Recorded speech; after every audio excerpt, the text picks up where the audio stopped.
das 7 estrelas e que anda no meio de 7 candeeiros de ouro. Conheço as tuas obras, tanto o teu labor como a tua perseverança, e que não podes suportar os maus, e que puseste à prova os que a si mesmos se declaram apóstolos e não são, e os achastes mentirosos. E tens perseverança, suportastes provas por causa do meu nome, e não te deixaste esmorecer.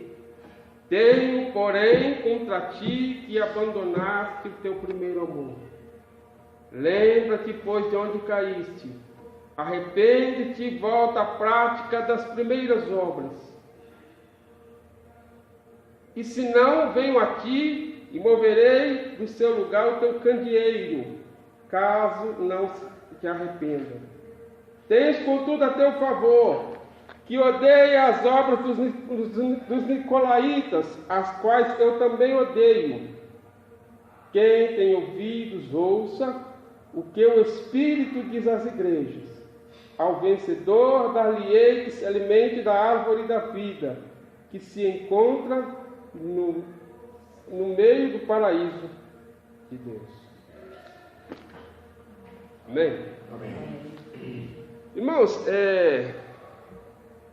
interessante que a igreja de Éfeso, Jesus, nós vamos estar vendo mais para frente, todas as igrejas, Jesus sempre viu, na maioria delas, alguma coisa.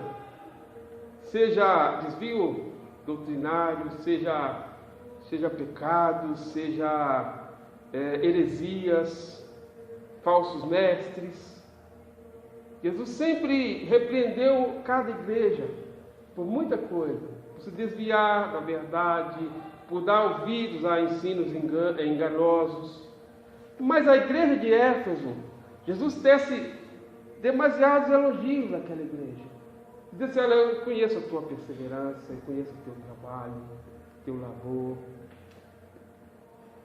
Eu sei que você sofre pelo meu nome. Eu tenho, porém, uma única coisa contra vocês, porque vocês perderam o primeiro amor.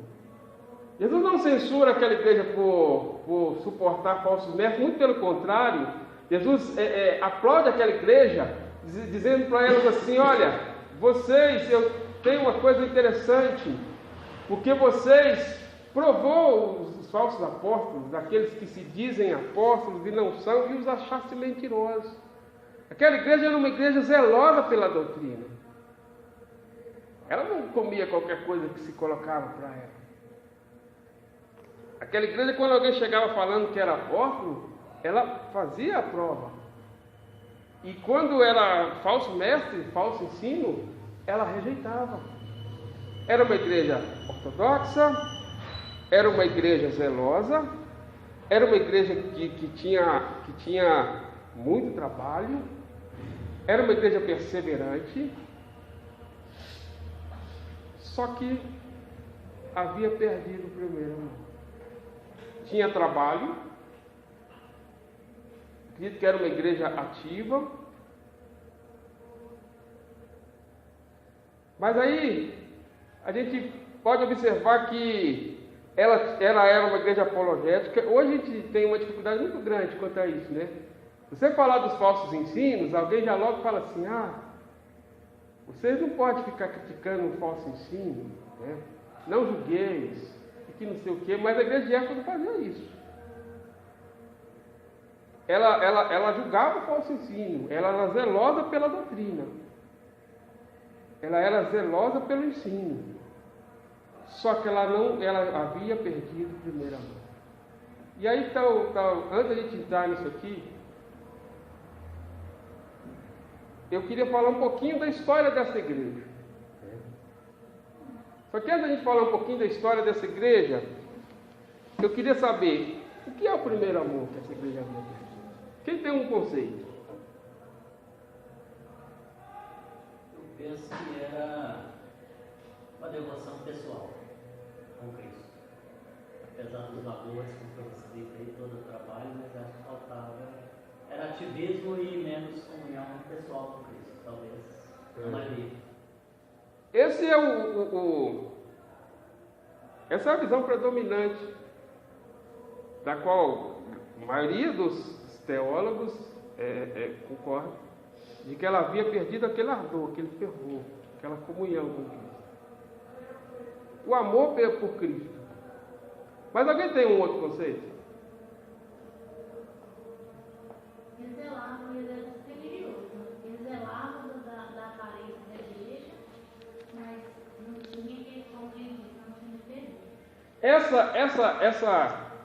Essa ideia de que elas estavam perdendo o fervor, aquele relacionamento, aquela comunhão, aquela intimidade com Cristo. É aceitável e é bom a gente ficar atento de que a igreja pode perder o fervor. Isso a gente precisa ficar atento e tem sido uma das minhas preocupações, irmãos. Quando a gente vê alguns crentes que começam a perder o interesse de se congregar, de perder o interesse de estar em comunhão com os irmãos, a gente fica começando a ficar preocupado com o que está acontecendo. Eu já, em certo momento da minha vida, perdi o interesse pelas coisas de Deus. Queria saber nada de Deus. Queria viver minha vida. Mas, por misericórdia e graça, um dia eu, como aquele filho pródigo, me parei, pensei, e caiu em si, né? Como diz a palavra do filho pródigo, caiu em si. E a gente começa a pensar na misericórdia do nosso Pai, na bondade de Deus. E aí a gente descobre que não existe lugar para estar senão junto do Pai. E a gente volta correndo. Mas eu vou abrir um leque um pouco maior dessa história. Irmão, a história dessa igreja é interessante. Se a gente voltar lá no livro de Atos dos Apóstolos, final do capítulo 18, o capítulo 19 e o capítulo 20, traz a história dessa igreja. Essa igreja nasceu possivelmente durante a terceira viagem do apóstolo São Paulo, né? Houve uma primeira investida na cidade de Éfeso por Apolo, né? Que pregou o evangelho. Depois chegou lá Paulo. Nós não vamos ler os 3 capítulos, porque nós não temos tempo para isso. Vamos fazer aqui um resumo. Mas encorajo você a ler em casa, né? Paulo chegou naquela cidade, já tinha um grupo cristão lá, só que eles não conheciam sobre o Espírito Santo ainda. Eles já conheciam sobre Jesus, seguiam o batismo de João, mas ainda não tinham conhecimento do Espírito. E a Bíblia diz que Paulo, então, com eles, ensinou sobre o Espírito, e a Bíblia diz que orando com eles, desceu sobre eles o Espírito Santo, eles falaram em línguas, eles profetizaram, eles tiveram a experiência que os primeiros cristãos tiveram lá em Atos 2, né? Tiveram a experiência do recebimento do Espírito Santo. E aquela igreja foi uma igreja que começou uma igreja fervorosa. A cidade de Éfeso, irmão, era uma cidade terrivelmente idólatra. Lá se abrigava o templo da deusa Artemis, né? Deusa da fertilidade. E também o grande templo da deusa Diana. Paulo teve sérios problemas naquela cidade. Quando ele pregou o evangelho ali, os fabricantes de ídolos, que faziam ídolos, porque aquela cidade era uma cidade que dava muito lucro pela religiosidade, né? Era uma cidade onde havia muitos peregrinos e, como era uma cidade turística turística religiosamente, eles ganhavam muito dinheiro vendendo lá suas imagens e tal. Então, quando Paulo começou a pregar, eles começaram a ficar preocupados. Porque em todo lugar que Paulo pregava, as pessoas se convertiam e largavam o paganismo. Mas se eles começam a fazer como está fazendo em outras cidades, nós vamos perder nosso emprego, nós vamos parar de vender nossas imagens, o que vai acontecer? E se houve ali um alvoroço, se houve ali uma rebelião, tentando fazer com que Paulo parasse de pregar na cidade. Mas o trabalho continuou. Não obstante a cidade ser uma cidade totalmente religiosa,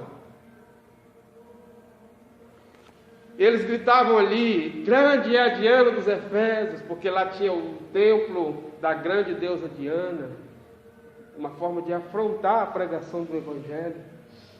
Era uma cidade também muito voltada às artes mágicas. Você vai ver lá no capítulo 20, que com a pregação do Evangelho, muitos que faziam artes mágicas começaram a se converter. E eles traziam aos apóstolos os livros de magia, lá seus artifícios de magia, de macumbaria, sei lá. Eles traziam aquelas coisas e eram queimados. Eles se desfaziam daquelas coisas em sinal de conversão ao Evangelho. Então aquela cidade, aquela igreja nasceu desse ardor. Aquela igreja nasceu disso. Muitos mágicos, muitos feiticeiros, muitos idólatras começaram a se converter. E ali começou a propagação e o crescimento do Evangelho em Éfeso. Mas o mais interessante de tudo, irmão, Paulo ficou por muito tempo ali. Mas no capítulo 20 fala da despedida do apóstolo São Paulo daquela igreja. Quando o apóstolo Paulo ele ia para Jerusalém, e ele já sendo talvez revelado pelo Senhor de que não voltaria mais, ele chama os líderes da igreja de Éfeso, os presbíteros, os bispos da igreja, e ele faz uma última reunião com eles. E as palavras de Paulo foram mais ou menos assim: olha, eu vou embora, e eu sei que o que me espera além é prisão, é açoite e é morte, e vocês não vão ver mais o meu rosto. Mas eu quero alertar vocês de algumas coisas. Vocês têm que lembrar que por 3 anos e meio eu estive no meio de vocês, com jejum, com lágrima, com quebrantamento, eu anunciei a vocês a palavra de Deus. Paulo diz assim: não vos deixei de vos anunciar todos os desígnios de Deus. Mas agora, com a minha partida, eu sei que entrará no meio de vocês lobos vorazes que não pouparão o rebanho. E mesmo entre vocês se levantarão pessoas gananciosas, que vão querer fazer negócio, que vão querer fazer comércio. Mas vocês não esqueçam do nosso trabalho. Além de dar essa advertência à igreja de que lobos se aproximariam e de que pessoas se levantariam para corromper o Evangelho ali no meio deles, Paulo deixa esse alerta, dá a sua última instrução aos líderes daquela igreja. E a Bíblia diz uma coisa até muito bonita. Acabando o discurso, diz a Bíblia que Paulo se põe de joelho e ora com eles. E terminando de orar, eles se abraçam e houve muito choro no meio daquela igreja. Era o choro de uma igreja que se despedia do seu pastor. Vai falar, Martinho? Também o senhor estava lá, chorando. Era uma igreja que se despedia do seu pastor. E que sabia que seu pastor não estava apenas indo para outra cidade. O seu pastor estava indo para o martírio. E seu pastor seria o próximo mártir. E a Bíblia diz que houve um momento de muito choro da despedida do apóstolo São Paulo naquela igreja. A gente sabe que essa igreja, a igreja de Éfeso, já recebeu, em outra ocasião, ela já tinha recebido uma carta do apóstolo São Paulo, que está aqui, né, registrado no cânon sagrado, a carta do apóstolo São Paulo aos Efésios. Ensinos gloriosos Paulo deixou para aquela igreja. Interessante, na carta do apóstolo São Paulo à igreja de Éfeso, o capítulo de número 4, Tem uma palavra interessante do apóstolo São Paulo para essa igreja. Todo o capítulo 4, aliás, toda a carta é interessante, mas o capítulo de número 4, Paulo diz para aquela igreja assim: olha, cresçamos em tudo, cresçamos em verdade, no amor. Deixa eu ver aqui. Efésios 4:15. Pode ler, pastor. Mas seguindo a verdade em amor, cresçamos em tudo naquele que é a cabeça, Cristo. Amém? Paulo deixa um ensino para essa igreja. Seguindo a verdade em amor. Cresçamos em tudo naquilo que é o cabeça Cristo. Veja que tem uma coisa interessante. Na palavra de Paulo, duas coisas precisam andar junto, irmão. Verdade e amor. É um casamento indissolúvel. Se a gente estiver sempre na verdade, mas faltar o amor, mas se tiver muito amor e não tiver verdade também, amor sem verdade cresce a heresia. Mas verdade sem amor cresce a religiosidade.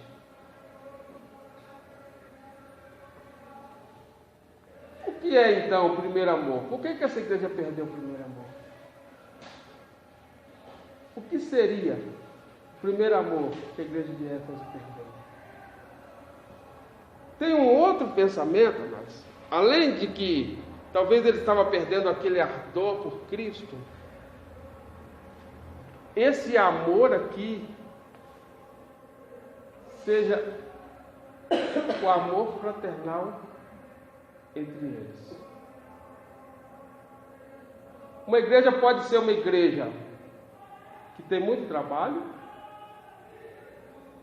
uma igreja que tem muita atividade, uma igreja que zela da doutrina, uma igreja doutrinariamente, teologicamente correta, mas a Bíblia diz que sem amor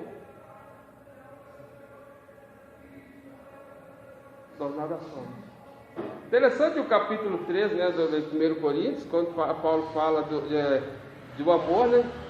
Ele fala assim: ainda que eu falasse a língua dos anjos, dos homens, se tivesse amor, ainda que eu entregasse os meus bens para os pobres, entregasse meu corpo para ser queimado, fizesse isso, tivesse uma fé tamanha a ponto de transportar montanha, sem amor, tudo isso não vale nada. Trabalho e amor precisam andar juntos. A gente sabe, irmão, que desde o princípio, qual é o propósito de Deus? É que a gente ame a Ele e ao próximo. A gente sabe que os 10 mandamentos são divididos em duas classes. São 6 mandamentos.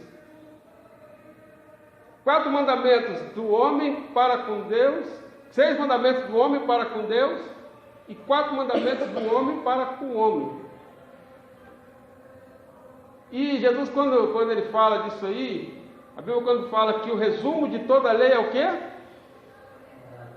Amar a Deus sobre todas as coisas e o próximo como a ti mesmo.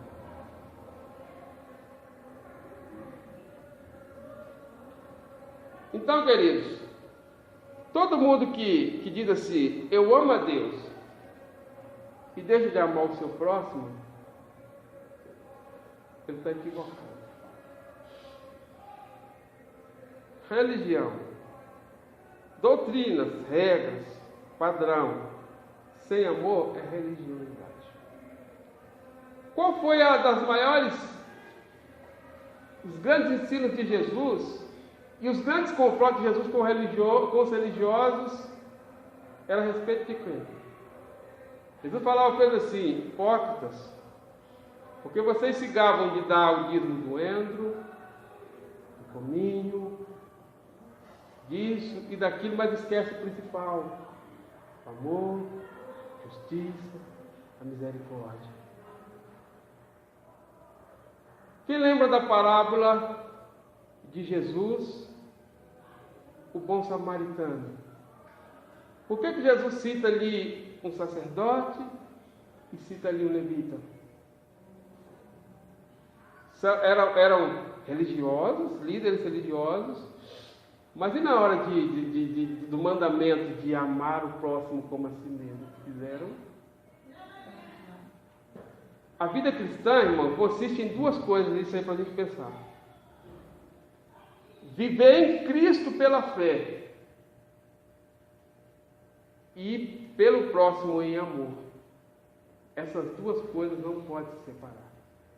Ninguém pode falar assim: eu vivo porque nós vivemos em Cristo pela fé. Somos justificados em Cristo, estamos em Cristo pela fé.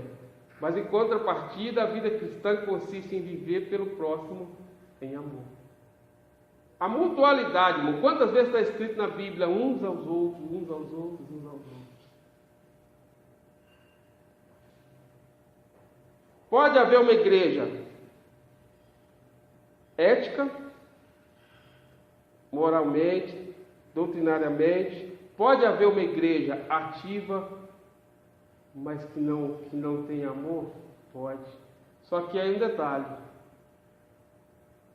se a gente for totalmente ético, seguir todos os padrões, dar dízimo, ser correto, vir às reuniões da igreja, fazer tudo que a igreja mandar a gente fazer, mas não amar o próximo, nós somos apenas fariseus do século presente.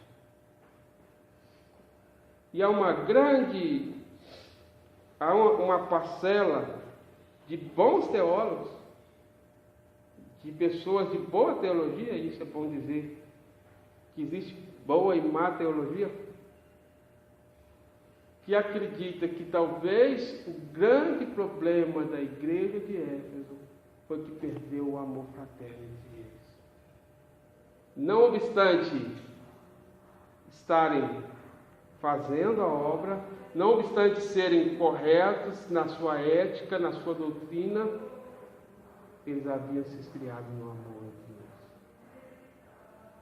E tem lógico, tem. Vamos analisar esse texto. A primeira resposta que a gente tem, quando vem à mente, que seria o primeiro amor? Perderam aquele ardor por Cristo. Mas será? Jesus falou assim, olha, Jesus disse até que eles sofriam pelo nome dele. Alguém que perdesse o ardor por Cristo sofreria por ele? Alguém que perdesse o ardor por Cristo simplesmente abandonaria Cristo.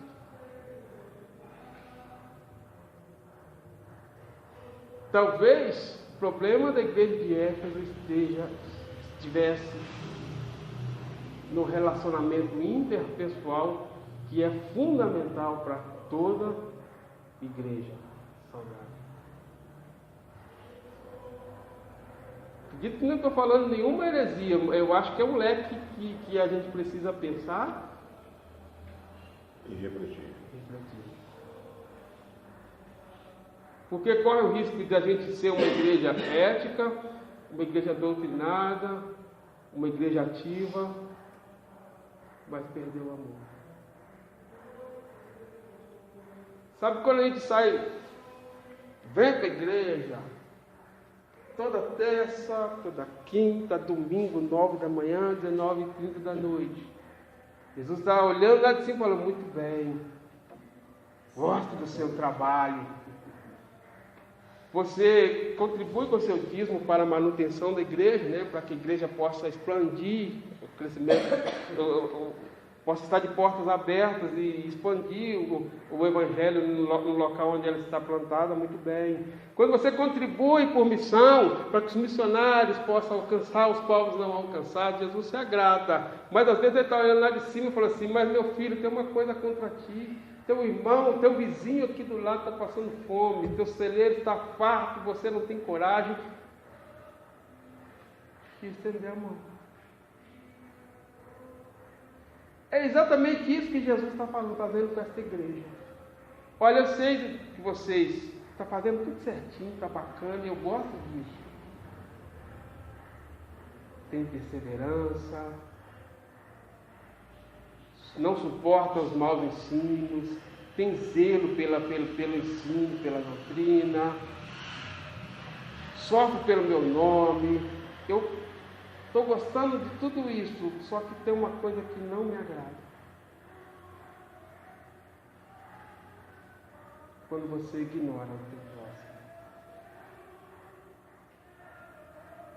Jesus só não quer que a sua igreja, irmão, vira a seita dos fariseus. Alguém que se gaba de dar o dízimo do endro, do cominho, mas esquece do amor. Não podemos deixar o amor esfriar. Quando a gente faz tudo para Deus, como fazia o sacerdote e o levita, mas ignora o que está caído à beira do caminho, não está adiantando muita coisa, não.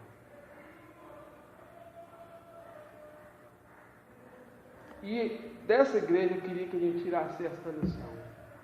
Precisamos ter cuidado com o amor.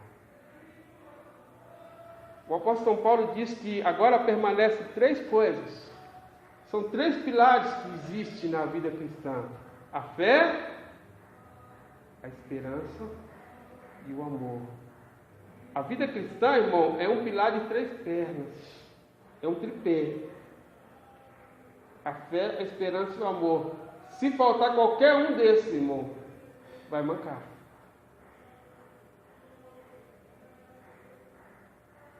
Se tirar um desses pés, vai ficar uma igreja manca. E o que estava faltando na igreja de Éfeso era exatamente o amor. Era uma igreja quase perfeita, mas mancava. E o apóstolo Paulo diz assim: a fé, a esperança e o amor. E o maior desses? Porque não tinha amor, né? É o amor. Não tinha amor, né? Estava se esfriando o amor.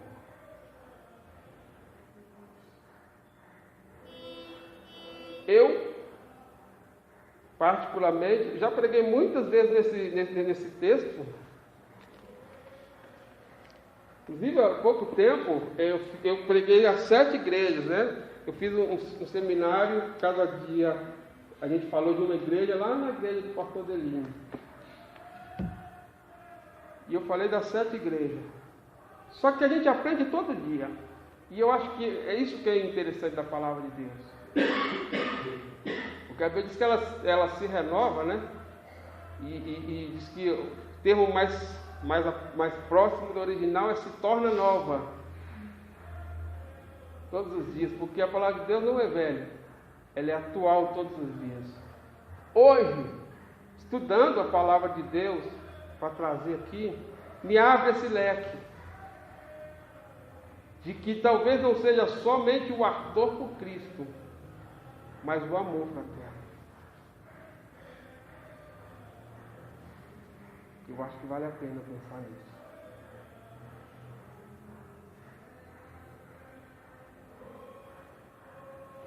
Se a gente fizer tudo para Deus, mas não fizer para o próximo, vai faltar. É impossível agradar, né, pastor? É impossível agradar. Você falou, Então, você falou um negócio aí que hoje, amanhã e sempre, né? E me agradecer. Então, irmão, não deixemos, eu tenho que ficar de olho nesse relógio, assim, temos uns 10 minutos. Não deixemos o amor esfriar. Alguém quer falar? Estou falando sozinho aqui. Alguém tem uma... A gente quer que abra essa brecha aí para quem tem uma pergunta durante esses estudos. É um estudo que a gente pretende, né? Da faculdade. Só um comentário, uma pergunta. Dentro do que foi falado na noite, né? Bom, se não tem ninguém, vamos prosseguindo. Jesus disse assim, olha, então, deixaste o teu primeiro amor. Aí Jesus dá um conselho para essa igreja. Lembra-te de onde caíste. arrepende-te e volta à prática das primeiras obras. Aquela igreja era uma igreja que antigamente era uma igreja envolvida em amor. Mas com o decorrer do tempo, o amor foi se esfriando. E Jesus diz assim, olha, faz uma análise. Veja quando começou que vocês começaram a se perder no amor.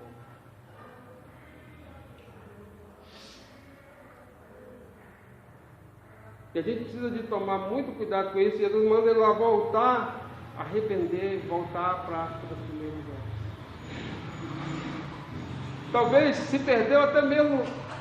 Eram tantos eventos, tantas atividades, tantas coisas e correria do dia a dia que a gente passou a não perceber o outro, a não ver a necessidade do outro. As pessoas às vezes somem e a gente fica sem saber e não quer saber se de repente aquela pessoa está passando alguma dificuldade na vida, e a igreja vai se perdendo, e aí Jesus chama aquela igreja para reflexão, está na hora de parar e pensar. Talvez, às vezes na correria de querer trazer novas pessoas, de ganhar novas pessoas, a gente vai perdendo os nossos, e aí a gente não percebe. E aí Jesus chama aquela igreja e fala assim, está na hora de refletir, repensar.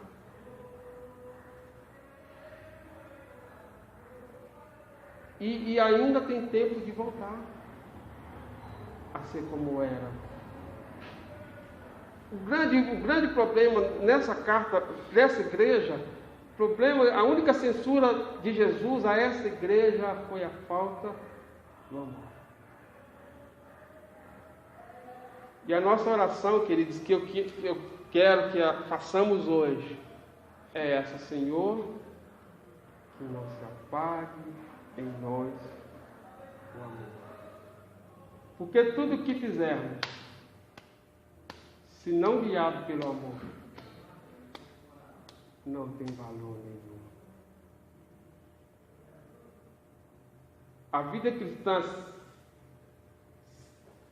certamente é viver pela fé em Cristo e pelo próximo no amor.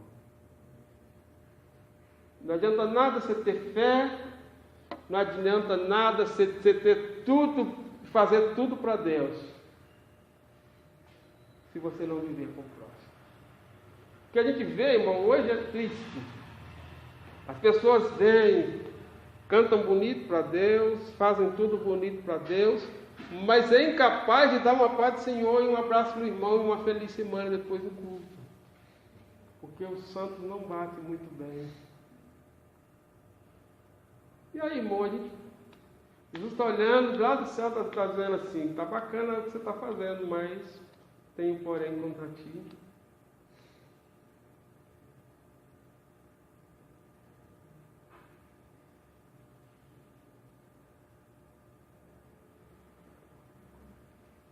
É isso, querido. Por hora eu queria que a gente pensasse, que a gente refletisse e que a gente orasse. Vamos orar? Fecha os teus olhos e vamos falar com Deus. Hoje a palavra é: cuidemos do amor. Senhor, nós te damos graça por poder trazer, ó Deus, essa reflexão aos amados que aqui estão, Senhor. Senhor, com a nossa simplicidade, a nossa pequenez e a nossa limitação, Senhor, nós estamos aqui e queremos que o Senhor aplique em nossos corações a Tua palavra. Senhor, que esta palavra ela possa gerar frutos em nosso coração, na nossa vida, Senhor, para a glória do Teu nome. Guarda-nos, ó Deus, de perdermos o amor uns pelos outros. Que o nosso amor a Ti, ó Deus, seja demonstrado nos gestos que podemos fazer pelo próximo, Senhor. Porque a Tua palavra, ela nos diz que nós não temos como amar a Ti sem amar o próximo. E o nosso amor por Ti, ó Deus, nós demonstramos fazendo pelo próximo. Que esta seja a nossa meta, que este seja o ensejo desta igreja, que possamos prosseguir, Senhor, crescendo em tudo, em verdade, em amor, Senhor, cresçamos em tudo, naquele que é o cabeça, Cristo. Esta é a palavra, esta é a oração que fazemos a Ti, em nome.